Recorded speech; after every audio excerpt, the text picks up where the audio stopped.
Hello दोस्तों, मैं आज आपको बताने जा रहा हूँ जिन्होंने आईटीआई बीटेक या इलेक्ट्रिकल से डिप्लोमा करा है उनको जॉब कैसे मिले जल्दी और उनको क्या क्या जानकारी होनी चाहिए और वो आगे कैसे बढ़ सकते हैं। इसके बारे में मैं एक ओवरव्यू देने जा रहा हूँ कि कॉमर्शियल और रेसिडेंट्स और इंडस्ट्री में क्या क्या इक्विपमेंट इलेक्ट्रिकल में लगे होते हैं उनके बारे में जानकारी होनी चाहिए। इंटरव्यूअर इनके बारे में क्वेश्चन पूछ सकता है या ये भी पूछ सकता है कि कॉमर्शियल बिल्डिंग में इलेक्ट्रिकल में क्या क्या लगा होता है, इलेक्ट्रिकल सिस्टम में एक कॉमर्शियल बिल्डिंग चलाने के लिए क्या क्या लगा होता है। इसके बारे में मैं इस वीडियो में जानकारी देने जा रहा हूँ। इस वीडियो को आप ध्यान से देखें, अच्छी लगे तो लाइक एंड शेयर जरूर करें। भाई लोगों, जो लोग कहते हैं कि हम आपको 7 दिन में या 10 दिन में या 15 दिन में जॉब लगवा देंगे, उनकी बातों में ना आए। 7 दिन 15 दिन में आपको कोई विशेष नॉलेज नहीं दे सकता, नहीं ज्यादा प्रैक्टिकल करा सकता, नहीं नॉलेज दे सकता। आपको एक मैं बता रहा हूं, अगर आपने आईटीआई या डिप्लोमा या बीटेक किया है तो आप कम सैलरी में किसी भी में स्टार्टिंग में जॉब पकड़ लें। उससे आपको पता चलेगा, 6 महीने आपको हार्डवर्क करना पड़ेगा और 6 महीने में आपको पता लगेगा कि उसमें क्या क्या इक्विपमेंट वहां बिल्डिंग चलाने के लिए क्या क्या लगा होता है। देखो, आईटीआई बीटेक या डिप्लोमा में और किताबों में वो सब चीजें नहीं होती और नहीं वो टीचर बता पाते जो वहां लगी होती हैं। अब मैं बताने जा रहा हूं क्या क्या चीज नहीं बता पाते। अब एक मॉडर्न चीजें आ जाती हैं, ईएलसीबी हो गई, आरसीसीबी हो गई। इनके बारे में किताबों में मैंने जो देखा है कम लिखा है। एसीबी के बारे में कम लिखा है, एसीबी के बारे में भी कम लिखा है। और एसीबी हो गया हमारा, और कैपेसिटर पैनल, पावर फैक्टर के बारे में तो लिखा है, लेकिन पैनल को किस प्रकार ऑपरेट करेंगे, कैसे क्या करेंगे, इसके बारे में हो गया। ये सब नॉलेज और वो पूरी तरीके से नहीं दिखा पाते। आपको समझा तो देंगे, थ्योरिकल में समझा देंगे, लेकिन आपको वो बता नहीं पाएंगे कि ये चीज ऐसी होती है। उनपे ऐसा होता है, कुछ हर चीज उनपे अवेलेबल नहीं होती। या कुछ स्कूलों में टीचर ऐसे हैं, जो मैं किसी की बुराई करना नहीं चाहता, टीचर भी ऐसे हैं जिनको विशेष नॉलेज नहीं होती। उनको ऐसे ही कैसे भी पुराने जमाने से जॉब पे लगे हैं और अपना टाइम पास कर रहे हैं। और ये जो लोगों ने फैला रखा है कि हम 10 दिन में, 15 दिन में, 7 दिन में, 2 दिन में हम 100% आपका प्लेसमेंट करा देंगे, भाई उनकी बातों में नहीं आए। इतना बड़ा मैंने बनाया है, इसमें आधी चीजें मैंने ऐड नहीं करी हैं। इतना बड़ा बोर्ड बनाया है, इसमें मैंने आधी चीजें ऐड नहीं करी हैं। क्या वो 7 दिन में या 5 दिन में, 2 दिन में, 15 दिन में आपको इतना सब कुछ समझा देंगे? कभी भी नहीं समझा पाएंगे और नहीं आपके दिमाग में आ पाएगा ये चीजें। नहीं आप इस सब दिमाग में भर पाओगे, नहीं वो समझा पाएंगे। पैसे ले लेंगे आपसे, कहीं साठगांठ होगी, ज्यादा पैसे ले लेंगे और आपकी नौकरी लगवा देंगे 10-15 दिन, 1 महीने को असिस्टेंट में। वैसे तो हमें इन प्लेस ये आईटीआई संस्थान और हो गए, इनके बारे में नहीं। आप अगर फ्रेशर हो तो आप किसी भी जगह किसी से बात करके, किसी से ढूंढ के कैसी भी नौकरी पकड़ लो। जैसे इलेक्ट्रिकल से करिए तो इलेक्ट्रिकल में ही जाएं, इलेक्ट्रिकल असिस्टेंट की मिल जाए, इलेक्ट्रीशियन की मिल जाए, या ऐसी जगह मिल जाए जहां काम करना है तो आप वहां सब चीज क्या क्या चीज लगी होती है वो चीज आप देख सकेंगे, उसके बारे में आपको जानकारी होगी। और ये संस्थाओं के बारे में ज्यादा ध्यान नहीं दे। अब मैं बताने जा रहा हूं एक बिल्डिंग में क्या क्या लगा होता है। इलेक्ट्रिकल में बताने जा रहा हूं, इलेक्ट्रिकल में क्या क्या लगा होता है। मैं एक बिल्डिंग में बताने जा रहा हूं, इनकी वीडियो, एक एक चीज की वीडियो जैसे शॉर्टकट में होंगी वो तो मैं बना दूंगा। जैसे पीडीवी, एलडीवी, यूडीवी हो गई, ये शॉर्टकट है। ये इनकी तो मैं 10 मिनट की वीडियो अपलोड कर लूंगा। आज जो बड़ी बड़ी चीजें हैं, ट्रांसफार्मर हो गया, डीसीबी SF6 हो गया, डीजी हो गया, यूपीएस हो गया, कैपेसिटर पैनल हो गया, इनके बारे में विस्तार से बताना पड़ेगा, इनका चैप्टर अलग होगा। और जो जो वैसी चीजें हैं उनके बारे में मैं आज ही बता दूंगा। और टोटल प्रैक्टिकली वीडियो मैं आप लोगों को डालते रहूंगा। भाई लोगों, इसलिए हर एक वीडियो मेरी ध्यान से देखते रहें और लाइक शेयर जरूर करें। मैं प्रैक्टिकल वीडियो, वैसे इक्विपमेंट की प्रैक्टिकल वीडियो, लाइट वायरिंग की प्रैक्टिकल वीडियो डालता रहता हूं। इनको अभी थोड़े दिन के लिए होल्ड कर रहा हूं। मैं इन चीजों के बारे में आपको एक एक करके बताने जा रहा हूं, क्योंकि मुझे भी साइटों से विजिट करने की भी परमिशन नहीं मिलती कि ट्रांसफार्मर की वीडियो बना लो या उस चीज की वीडियो बना लो। तो मैं इस प्रकार मैं देखता हूं, जहां पे जैसे भी होता है मैं प्रैक्टिकल वीडियो बना के आपको डालने की कोशिश करता हूं। मैं भाई ज्यादा बातचीत नहीं करता, मैंने इसीलिए की है ये बातचीत। मैं मेरी जितनी भी वीडियो है टोटल टॉपिक पे है, टॉपिक पे ही बात होगी और मैं इधर उधर की बातें नहीं करता। मैं इसलिए कह रहा हूं जो ITI बीटेक और डिप्लोमा होल्डर है, ये किसी के बहकावे में ना आए और अपनी तैयारी करे और इसका समझे। अब मैं बताता हूं आपको क्या क्या चीज लगी होती है, इनको आप समझ लें और ध्यान से देख लें। इलेक्ट्रीशियन इंटरव्यू में सफल से सफलता, यूटिलिटी में इलेक्ट्रिकल के संबंध में क्या क्या लगा होता है, इन सब के बारे में इंटरव्यू प्रश्न पूछ सकता है। एक बिल्डिंग में हमें चलाने के लिए क्या क्या चीज लगी होती है, इलेक्ट्रिकल में हो गया, प्लम्बिंग में हो गया, HVAC में हो गया, फायर सिस्टम, ये सब सिस्टम होते हैं, ये हम लगाते हैं। इनको मैंने आज इलेक्ट्रिकल का ओवरव्यू दिया है। हमारे सिस्टम में लगे होते हैं, एक हो गया इलेक्ट्रिकल सिस्टम हो गया, HVAC सिस्टम हो गया, प्लम्बिंग सिस्टम हो गया, फायर सिस्टम हो गया। कौन कौन से सिस्टम हो गए? 4 सिस्टम हमारे लगे होते हैं। मैं यहाँ पे अगर आपको ध्यान से देख लो तो ये सिस्टम लगे होते हैं। ये इलेक्ट्रिकल, मैं शॉर्टकट में लिख दे रहा हूं, प्लम्बिंग,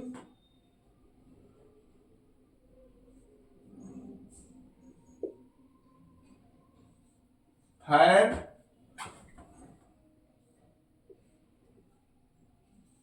HVAC, ये हमारे यूटिलिटी में इलेक्ट्रिकल हो गया, प्लम्बिंग हो गया, फायर हो गया और HVAC हो गया। इलेक्ट्रिकल, प्लम्बिंग, फायर और HVAC, ये सिस्टम चलाने के लिए मेरा आज जो ओवरव्यू है वो इलेक्ट्रिकल के ऊपर है। आप इलेक्ट्रिकल के बारे में देख ले।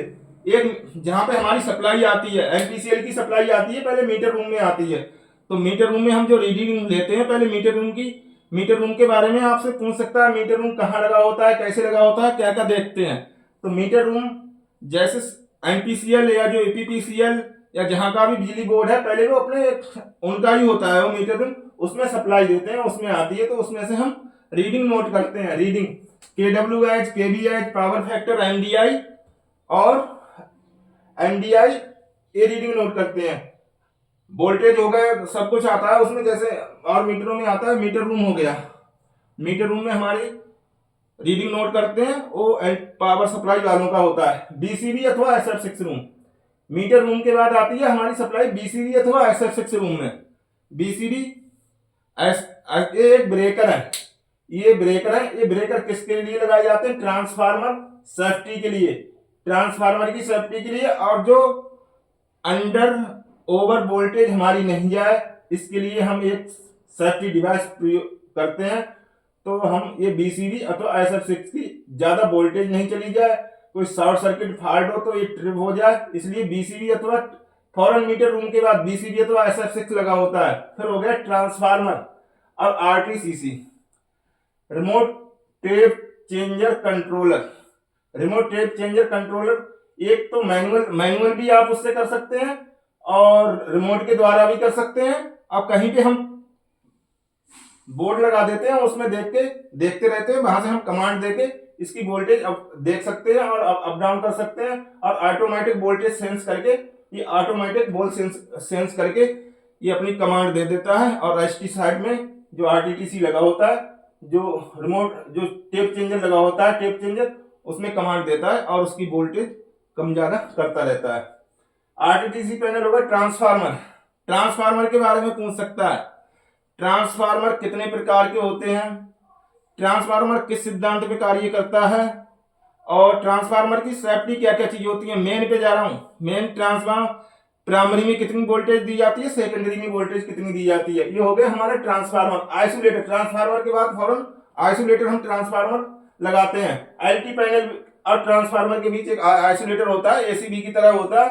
ये हम किस काम करना है एलटी पैनल पे, तो इसकी सप्लाई यहाँ से सप्लाई काट सके और हम अपना काम कर सके। या अब एलटी पैनल के बारे में पूछ सकता है, एलटी पैनल क्यों बनाते हैं, क्या क्या लगा होता है, क्या क्या सेफ्टी लगी होती है, ये सब एलटी पैनल के बारे में पूछ सकता है। हो गया एलटी पैनल हमारा, मैं इनकी वीडियो विस्तार से बनाता रहूंगा। अब हो गया डीजी।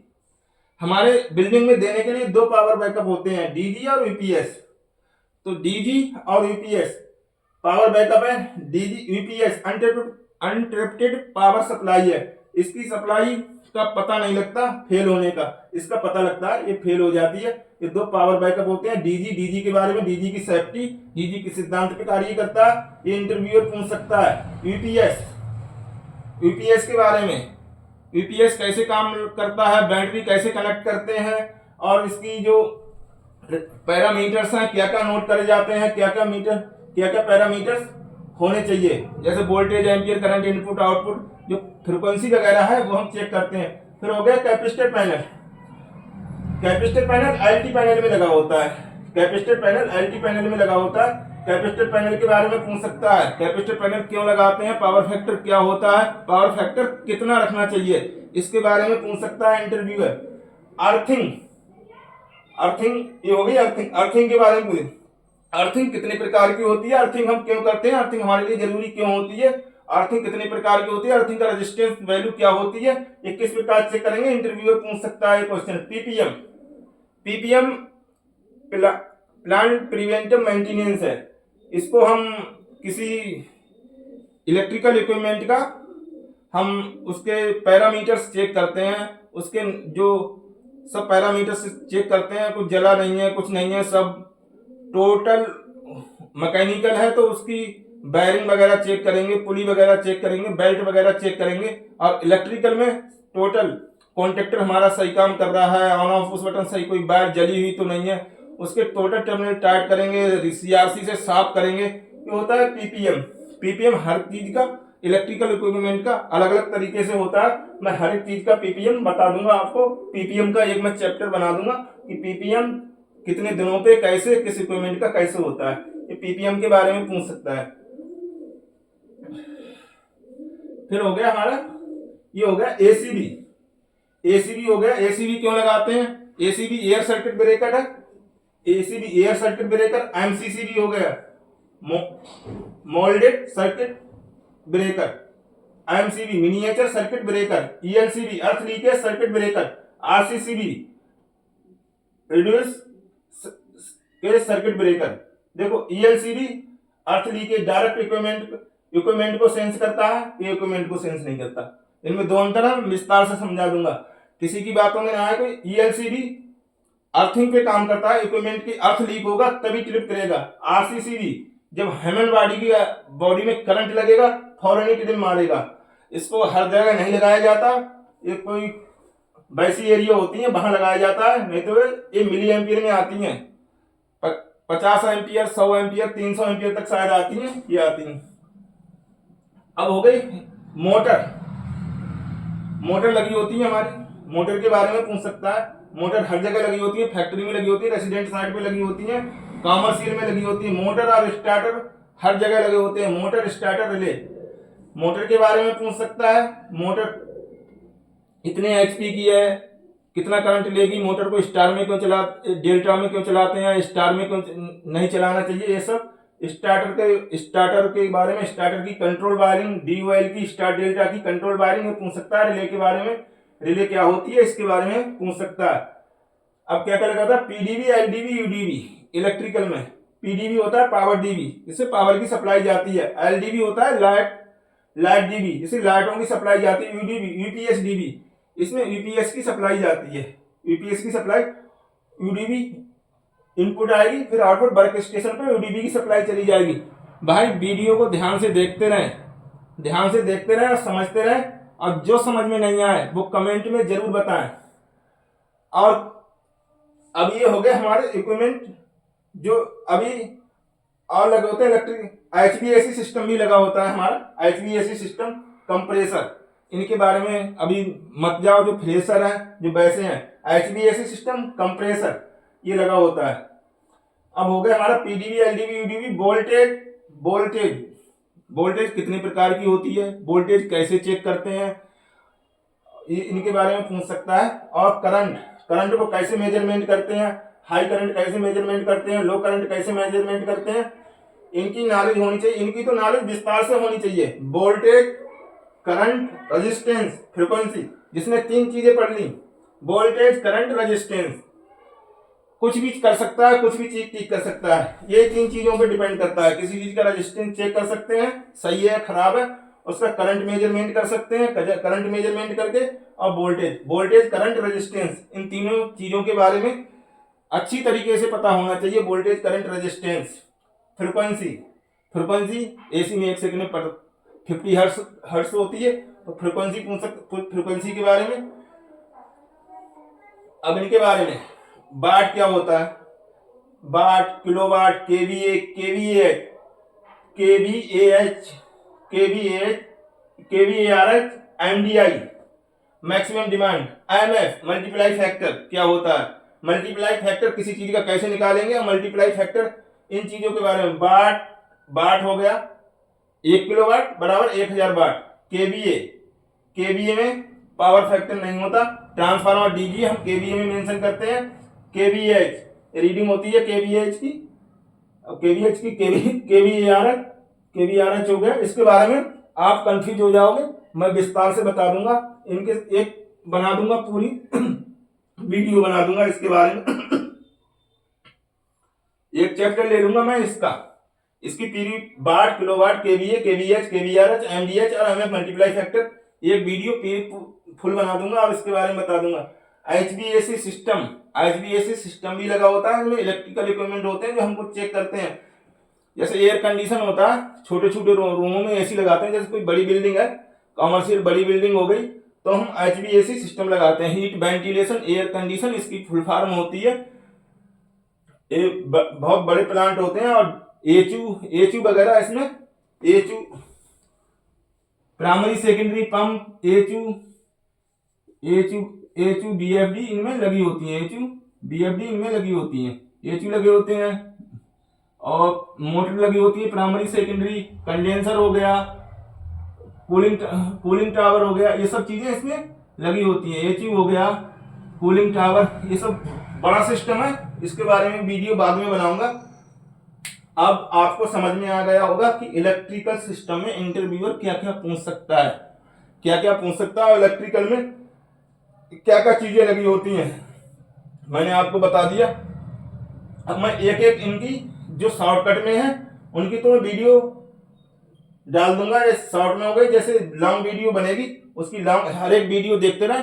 और हर एक चीज के इंटरव्यू को क्वेश्चन एक पूछूंगा मैं, और अपने क्वेश्चन आंसर बना के डालूंगा कि मोटर का स्टार्टर का किस तरीके से आप कोई भी चीज ठीक करना। मेरी वीडियो देख लें, वोल्टेज, रेजिस्टेंस, करंट, और कोई सी भी वीडियो देख के कोई भी चीज बहुत आसानी से ठीक कर सकते हैं। वीडियो कैसी लगी, अच्छी लगी हो तो लाइक शेयर जरूर करें। थैंक यू, धन्यवाद।